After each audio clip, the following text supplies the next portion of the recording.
it's a pretty minor advantage. Like, I would say don't focus on location keys. If you want to introduce them in your play, use them to that. Put one on each of your bases, and work at using them to defend, harass, and move workers around really quickly.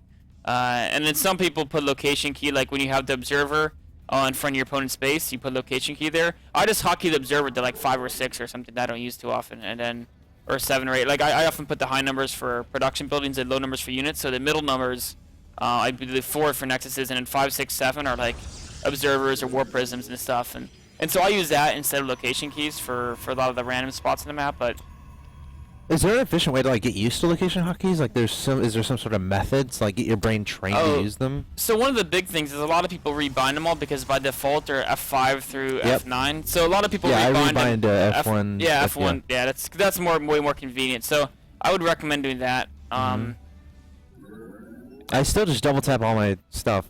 Yeah. And hit spacebar. I'm honestly not the best person to ask for like mechanical tips because my mechanics aren't that great in the game. Fair enough. This is a question to ask like pro league guys. You know the best person to ask this question to is if you ever get a chance, if there's ever like an AMA on Reddit or anything like that, would be a coach of a pro league team. I think that's who you want to be asking these questions. What if you just while I'm playing, you just shout at me to hit F1, F2, F3? Yeah, but I mean, it would also detract from you learning other more important things, probably, right? Like it might, right? Okay, sure. Like if you just want to learn location keys, yeah, you can do that. But I think they're less important than learning your macro. I think I pretty much have everything else down. It's just at this point I'm just trying to refine my play so I can go from elite pro level to like winning all the money everywhere. Yeah. So when you're there, that's when you talk to the pro league coach. All right, fair enough. Yeah. Tracking down. All right, here we are in game 2 of this contest. We got Rain versus Select. Rain is in the top right of Entombed, and it appears from Rain's point of view that Select would be in the bottom left, unless Select decided to proxy a barracks in the bottom left, just to make a Marine, just to make Rain think he was there. Select is capable of doing that. So now Rain thinks Select is in the bottom left, but I bet you Select's actually in the top, even though I don't think they can spawn. Yeah, you can't spawn there. And ladder you can. No, so this is what Select was at the bottom right, but at the start he lifted his command center to the third base location. Yes. And then proxy the barracks on the left hand side, made a Marine. That was the master plan. And now that command center is already back in the main over here. He moved it back? Yeah. He already landed and started mining. He's like, nah, let's go back. I like the other base better. And eventually Select's gonna scout, and he's gonna be like, wait, what's going on? Or Rain's gonna actually see that there's no command center on the bottom left, and he's gonna be very confused. The thing that spoils this plan is we can see the food tabs, and he'd be at like 8 food if he's doing that, not 24. So this is really cool. This is Select's doing the build. I was saying that if he did this on Ohana, I think the opening Rain did would have put Rain super far behind. But Rain's not even. Yeah, but Rain's to what he did on Ohana. Exactly. Rain's doing that. So Rain. So Rain it's a map thing. Yeah. There must be a map thing. I think Rain's just so afraid of that Hellion drop. I'm afraid of it. It's on Ohana. The Hellion drop is insanely good. I'm literally gonna veto. I'm never gonna play Ohana against Terran ever again. It's a strong build. Why is it so good on Ohana? Not other maps. Well, I mean, the walking distance is pretty short. You know one of the biggest reasons? There's a lot of places they can drop in the main. Like, the reason why I've seen Flash win all his games with it, even when people like kind of know what's coming, they put 3 stalkers at like one part of the main, right? But the medevac can get in, drop the 4 Hellions at a different part of the main, on Ohana, and then the 3 stalkers actually don't really kill 4 Hellions very fast, right? Like the Hellions can just run past them and then kill probes, and you might kill like 1 Hellion and you lose a whole bunch of probes, right? So the reason on other maps though is that like 3 stalkers, like on Entombed, if your medevac comes from the left side of Rain's base, 3 stalkers could just sit there and you couldn't get the medevac in without losing it, right? Like they could just sit in the middle zone, and wherever you go, they could come there and focus your medevac down. So there's less entrances to the main from here. I'm just gonna surround my base with cannons. Yeah. And just sacrifice all my tech. That's what I'm gonna do. I like it. I like it. Alright, so we see Rain opening up 3 gates in a row here, fairly standard. Probably gonna add on the 3rd and 4th gas relatively soon, I would imagine. Yeah. I called that. Why are you... I get something. Coley, can you order me a pizza? I just called the 3rd and 4th gas being taken down. Yeah, I'm kind of hungry. Don't judge me. Yeah, that's a fair point. All right. Anyway, probably gonna add on a Forge and Twilight fairly soon. This is one thing I love about Slack's build, though, right? Because he hasn't shown Rain anything. Like Called the Forge. Rain, Slack could still be doing 1 base all-in. He could be doing a 1-on-1. Right? Oh. Hello, Marines. Yeah, neat little 3 probes there, so you can get a 4th. Yep, 4. 5. 5. 6. 7 at least. 8. I think I only saw 7. Oh, wait. What a random little push there. Yep, 7. Wow. I'm gonna give that guy beta kill. And you know why that push worked, right? Because Select had most of his army in the main, right? But don't give him just for messaging you. You're gonna get. Yeah, he asked for it. Oh, you know this is on stream, so whoever puts that in first. I know. Get See, it. you're starting to understand my plan. Okay. But he should get it first, considering the stream is like 3-second delay. Oh, he's got to be really quick. And he can copy paste it, I think, whereas the people watching the stream have to read it and type it down before it fades away. That's true. So there's a lot of things to think about there, unless they take a screenshot. Anyway. Yeah, that's what they would have. I'm But gonna then put myself it on still busy. takes him. It still takes him a while. Yeah. I'm busy. Good idea. All right. So the one thing I'll talk about now that we're back to the game, the reason why that Marine poke works so well is because Rain, like, if a Terran hides their command centers, like what Select did, right? Rain has to respect the threat of 1-on-1, a Hellion drop, a Cloak Banshee. So he had to put 4 of his units in his main, right? Yeah. And then so with the front, there was only 3 units, so the Marines could come in there and do their job. Of course, if he had his whole army at the front, the Marines would have died for nothing. But it was a really cool way to exploit that scouting advantage that Terran has over Protoss, where, you know, Terran can always send an SCV until the Protoss expands, because the Nexus has to be there. And Protoss doesn't have anything as damaging as Marines early game to kill workers. So I mean, he used that, right? Because and just now Rain figured out that Select's on 3 bases this whole time, and you know, Select should be well ahead in workers. I don't know if he is or not. He should be at least ahead by like 8. He's only ahead by 5. So I mean, Rain has exceptional macro. And of course, I'm even adjusting for Chrono Boost because he's got 3. He's got 3 orbitals, which can produce faster than 2 Nexuses with Chrono Boost. Now, Rain adding on some, he's going into Colossus production. We got Thermal Lance about halfway done, so it looks like he's gonna just getting the Colossus and then taking a 3rd, and that's what's gonna keep his 3rd safe. But I feel like it's a little bit vulnerable to those scary, you know, Viking timings, like Marine Marauder Viking. Yes. Because there's this area in between the natural and the 3rd where, like, the Colossus can meander, but the Vikings can just shoot from wherever they are. It's very hard to protect your Colossus. Yeah, I almost feel that Protoss has to actually just defend the low ground. Yeah. Like, yeah, that's true. trying to but stay. then you're in such open space. It's Exactly. like, You're very open. It's. I mean, you can try to use that little what do you call it? There's a little hole in the ground. 300 Pit of Doom. Yeah, you can kind of use that to try to like get their army to kind of like get stuck on that as they fight you, but it's. Dude, still, I'm afraid of heights, man. I'm scared right now. Yeah, it's still pretty awkward. What if units could fall in that? That would be. That'd be sick. Like you're just walking and all of a sudden units are falling in there. Zerg would be running their Zergings. It would add a little bit more skill to the game. I think we should. Should do that. If the skill you want to reward. But yeah, I usually view this map in first return because I really hate that. Yeah. That little. Well, I just don't open Colossus. Yeah. If you rush out Storm, that can be really good. Yeah, that's what I generally do. Yeah, but I mean, Rain's confident he can handle himself here. And Rain's not falling very far behind in supply, which is pretty interesting considering the way they open the builds. In fact, Slack's not hard teching, so Rain's macro is just insane. Yep. His ability to spend money at the right amounts of time and know exactly how much to put into tech. The good thing here is he's gonna get he should be to get Storm before 2-2 finishes.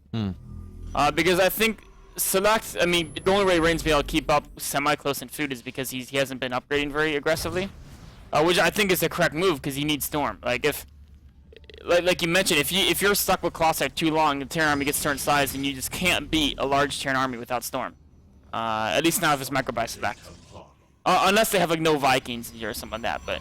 But assuming they have the Vikings deal with the Colossi, you need Storm. So I have a question. Yes. How do you balance, as a Protoss player, adding on army and doing other stuff? Like upgrades and yeah. Like upgrades, probes, adding tech, adding infrastructure. No, every player has a different thing. Like Creator favors army and upgrades over tech. Right? MC favors army and tech over upgrades. Squirtle favors tech and upgrades over army. So like, you know, so there are different ways to do it. There definitely are, and I think the most important thing isn't what to focus on. It's knowing the advantages of focusing on each, and then whatever you decide to do, playing in a way that maximizes that, right? Yeah. So like, Squirrel focuses on upgrades and tech, which means he's gonna have a weaker army, which means he has less map control, which means he's gonna fall behind in economy when he's playing a competitive player. So he gears a lot of his builds around really strong timings to exploit his tech and army advantage, right? Like really strong 2-2 timings and stuff like that. MC tries to basically use his army and tech. He gets like Storm and a lot of units really quickly to try to get a huge advantage in economy, and then catch up on upgrades while he's got this big economic advantage, right? So as long as you understand the advantages and weaknesses of the way you're investing your money as opposed to the way your opponent is doing it, and then try to play in a way that maximizes your strengths in the game and minimizes your weaknesses, right? Know if you want to try to engage earlier or later, if you want to avoid conflicts, if you want to, you know, those type of things. It's a really interesting idea. Yeah. Is you could have, you know, we should get like the world's 10 best Protoss players and just have like a real talk or something, you know? Get them all couches and Let's do it. And whiskey. Can you go ahead and organize that? I'll moderate. Yeah, that'd be really hard to organize, and the language barrier would be problematic too. I think you should be saying challenge accepted. You know what? We'll give them all laptops and we'll have them all type in a little chat box, and it pops up in the middle. We're solving these problems as we're thinking about it, so let's make it happen. We'll do the tournament one of these days. Alright, so these guys are playing relatively passively. They're both essentially maxed, and they're starting to build up money. And we haven't had a major bloodbath of an engagement yet. Yes. And I think this is really good for Rain, because in every game we've noticed, when has Rain... In every single game yet so far, Rain has not out-controlled his opponent and out-positioned his opponent. So, when it gets these giant armies, Rain is the master. The absolute master. I mean, look, he's already doing it. I mean, he's lost one Colossi, but he's killed the Ghost, and he's done a ton of damage to Vikings, so I think that was worth the Colossi. The Ghost alone is almost worth the Colossi. Ghosts are so expensive. They're way more expensive than Templar, which is something a lot of people don't realize, right? There are 300 resources instead of 200. I mean, yeah, there's slightly less gas, but the minerals are very important as well. That's all your charge out warp into your orbitals.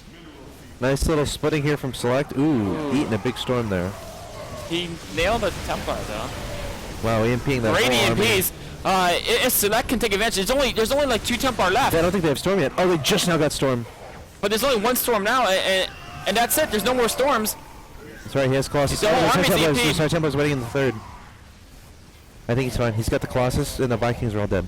Yeah. He's got to keep that Colossus. Oh! Wow, what a storm. A little bit of overkill there. Holy. That looked good for Select for a bit, but I think you need to be a little more careful with his Vikings, maybe. And also, his army didn't seem that big, like his bio army. Yeah, it oh, didn't. You know why? It's because that looked really good, but 15 seconds earlier, he ate like 5 massive storms. He did. So that's why he had no bio army. So if he had that really cool EMP / getting rid of the storm move without the prior get hit by like 5 massive storms in a row move, he might have won the game there. But it was probably a slightly Rain favored trade because of those. And now Rain's going to equalize.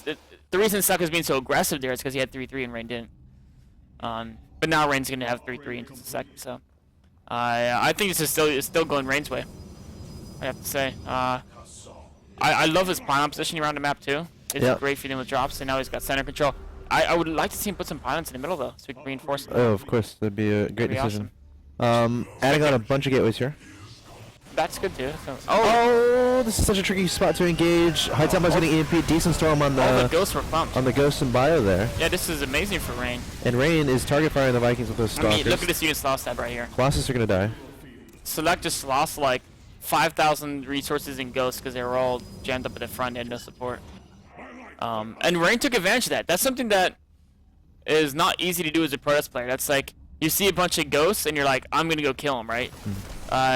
For me, I see a bunch of ghosts, I start running. But Rain is really, really good, and he knows you anytime you can bite into the ghost count, that's what you want to do. And he took a big size chunk out of Rain or Select's ghost count right there, and now he's got a 20-foot advantage. And meanwhile, over the past 5 minutes, we've noticed Rain add about 8 different production structures. He just added on. Is that his second robo? It's his second or his third. I think it's second. That's a pretty late second robo. It If I is. may say so myself. He was really focusing on Templar's charge off basically throughout this game. I mean, he kinda like opened that. he opened a few Colossi, then he made like an aggressive tech switch into mass. So rockets. Templar, yeah. I mean, he's got. I mean, my point is that over the last 6 minutes, he's added like 8 production facilities, 7 gateways, and a robo or thereabouts, and Select's added none. So now Rain really wants to engage because he can replace his army and Select can't. Like, I mean, Select can replace it, but at a much slower rate because he hasn't been able to. Select's been losing so much more, right? We talked about units lost tab. Yeah. He's been losing so much more that he hasn't been able to make those investments in more infrastructure. All right, we see Rain trying to engage in a very dangerous position. Again, all those Archons can just melt away to EMPs. Great storms onto the Bio Army. The Zealots trying to slice away the Marines and Marauders. Vikings targeting down the Colossus, but Rain just has two. The It's storms. actually relatively. The Immortals actually are doing work right now. A lot of weapons. Vikings gonna be pretty useless right now.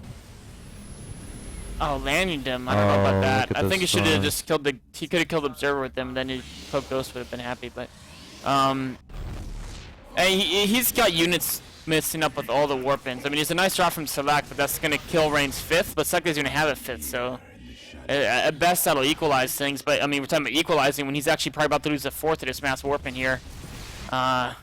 It's looking pretty good for Rain. His High Templars there to storm if the SCVs decide to repair. Oh, look at that. That is, oh, Select's trying to repair the mules. They're not going to come up in time. Oh. Yeah. This is close. Well, I mean, the Archons would have focused him anyway. Well, if Rain was paying attention. I don't know if he... it's Rain. He would have been paying attention. Rain is everywhere. So Rain's not going to necessarily be able to kill Select here. One more warping and he will. I think he's just playing it safe. Yeah, he's just chilling back home right now, building up his army. He wanted to make sure he saved his 5th next. I bet if Select scanned this army, he would GG right now. Yeah. I mean, it's 5 base to 3. But really, the story of this is engagements. Every engagement, Rain, even though Select's always had a ton of ghosts, Rain's always been able to land massive storms. Which is just, he's always been able to spread his Templar out, and they come in from multiple angles, which is really, really key. And that's really cool to see him doing that, because that's something that a lot of Protoss overlook sometimes. It's little details like that, like the positioning of each individual Templar before the battle. They do add up. All right, and this is probably going to be the last push of the game. Rain charging up into his opponent's natural expansion. Marines and Marauders desperately trying to hold home, and it's not going to work. There's the GG from Select. And Rain is going to take a 2-0 win. He is pretty darn good at this game. He went 6-0 today, I believe. He did. He did go 6-0. All right, guys, that's actually going to be the conclusion of the day. I hope you enjoyed it. Of course, we've been going over Rain replays from the MvP Invitational, and more specifically, unseen Rain replays from the MVP Invitational. The first time these are being shared with the public. It's right here, right now. Hope you guys have enjoyed it. Of course, we're going to keep doing this as much as possible, generally following rules of engagement, and when we don't have a Tournament of Champions broadcast. So be sure to follow this this Twitch channel. Of course, we're going to go to a quick break and then have closing words. We have one more Heart of the Storm beta key to give out. So during this commercial break, please tweet at us your questions. They can be related to the game or whatever. If we choose your question to ask, or to answer, I should say, you will be given a Heart of the Storm beta key. Tweet at MLG, at ISAxslav, and at Axeltoss, all in one tweet. Quick commercial break, and we'll be back with that. Stay tuned.